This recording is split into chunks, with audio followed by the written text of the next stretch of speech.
Okay, we now up to our second speaker, Steve Prittle. Thank you. It's great to be here at the second STAR Horizon Scan in 2065. To look back at 50 years of Southern Ocean science, I gather that the participants were so exhausted after the first one, it took 50 years. In the 50 years leading up to the first scan, the biggest developments in Southern Ocean science were technology driven. We had satellites that could provide global measurements for the first time, autonomous instruments that measured the ocean in a way that was not possible before, and new sensors.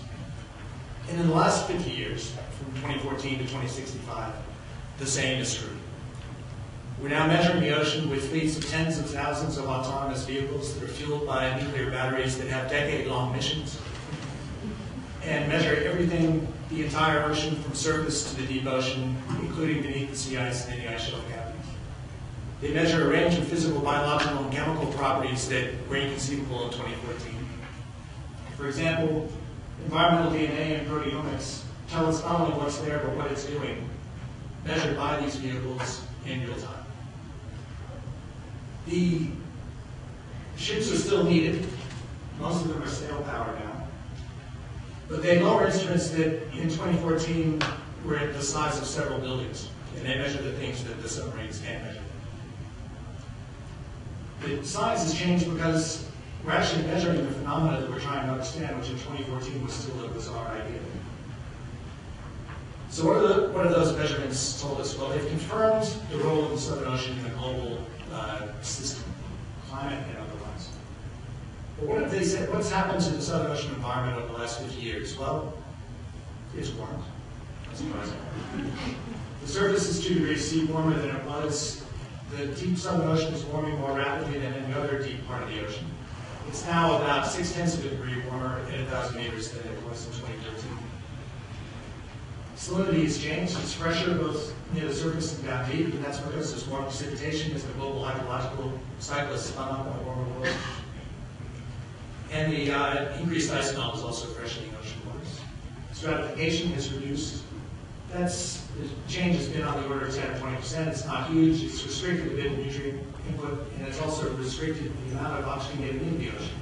So oxygen levels have declined by about 15%. Sea level globally has risen by 30 centimeters relative to 2014. But the rate of rise is now double what it was then. It is continuing to go up. Antarctic bottom water, which had already decreased in volume by 50% by 2014, is now extinct. There's essentially no water in the ocean that qualifies under the traditional definition of Antarctic bottom water. There's still some water sinking around Antarctica, but it's less dense than it used to be. So that's maintaining the deep ocean oxygen concentrations. It's not going anoxic because there's no water reaching the deep ocean. The major ocean currents have changed 10% or so, not huge changes.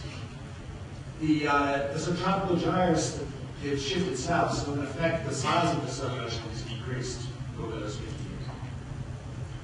In terms of changes in the ocean circulation, what's probably of more importance is that ocean currents are now bringing warm water into the ice shelf cavities more effectively than they did before.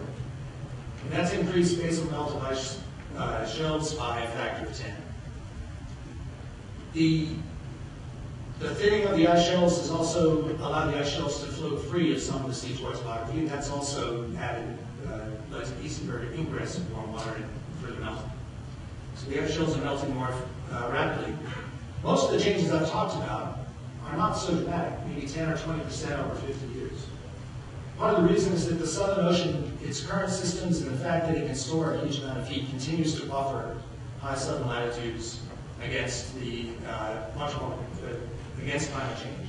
And so the rates of change are slower than in many other parts of the planet. The first 30 years, between 2014 and 2045, was a tug-of-war going on between the recovery of the ozone hole and greenhouse gases in terms of their effect on the atmosphere and circulation. And so greenhouse gases were pushing the winds south, making them stronger. Ozone hole recovery was pushing the other way. And it was kind of a tug-of-war for 30 years. Greenhouse gases won, started shifting the wind south again, as well as the ocean currents. Unfortunately, in about 2040 or 2050, having not made any substantial action to mitigate greenhouse gas emissions, we began to inject sulfate aerosol into the stratosphere, which had the unintended side effect of forming a new ozone hole. So now ozone and greenhouse gases are working together to accelerate the rate of change. Many of the changes are modest, but not all. There are some big, profound, and rapid changes that have occurred in the Southern Ocean. As Helen will talk about, the marine ice shelf instability is no longer a theory, it's underway in glaciers in both West and East Antarctica. As a result, the IPCC 12th assessment report has increased the sea level rise estimates by a substantial factor. Perhaps of even more importance is that the absorption of carbon dioxide by the ocean is not at the service of slowing the rate of climate change, but at the cost of ocean acidification. By 2035, surface waters were undersaturated or corrosive to arachnite in winter. And by 2065, by today, the entire Southern Ocean from the surface to the seafloor year-round is corrosive to arachnite. Biological responses to this was able to talk a bit about, but they were a surprise in the sense that for some species, plasticity and rapid adaptation allow organisms and communities to respond. In others, the combined effects of acidification, warming, lack of nutrient supply, and changes in ocean currents led to systems across thresholds and caused ecological regime shifts that were completely unanticipated. The rates, while the amount of change by now is perhaps not so worrying for some communities, the rates of change are rapid. And many of the changes are now irreversible, and we're committed to further change, which is now too late to reverse. Climate feedbacks that were speculated about and discussed with the first horizon scan have now kicked in. The Southern Ocean is absorbing less carbon dioxide than it used to, and that's tending to accelerate the rate of climate change. The ocean ice shelf feedback, sorry, I forgot to mention the changes in space. The sea ice, after decades of resistance, has finally begun to retreat. In February, by 2065, there's very little of the Antarctic margin which still has sea ice in summer. The winter changes are about 15 to 20%. The surprise in 2035 was the result from satellite measurements, the first satellite measurements to actually really measure sea ice thickness correctly, was that sea ice volume and sea ice thickness actually scale very well together, so the 50-year effort to try to measure sea ice thickness was largely a waste of time.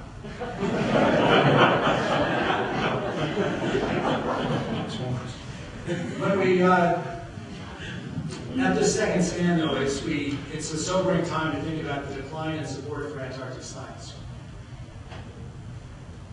Conserving the Antarctic environment is of as great importance as it ever was, if not more so, because it's now the last great wilderness theme park that's left on the Earth. And there are direct flights from many wealthy cities to Antarctica for holidays. But the pace of change and the consequences of those climate changes for the rest of the world, the non-buffered part of the world, are now so serious that Antarctic research is seen really as a sort of luxury that we could afford in the simpler times of 2014.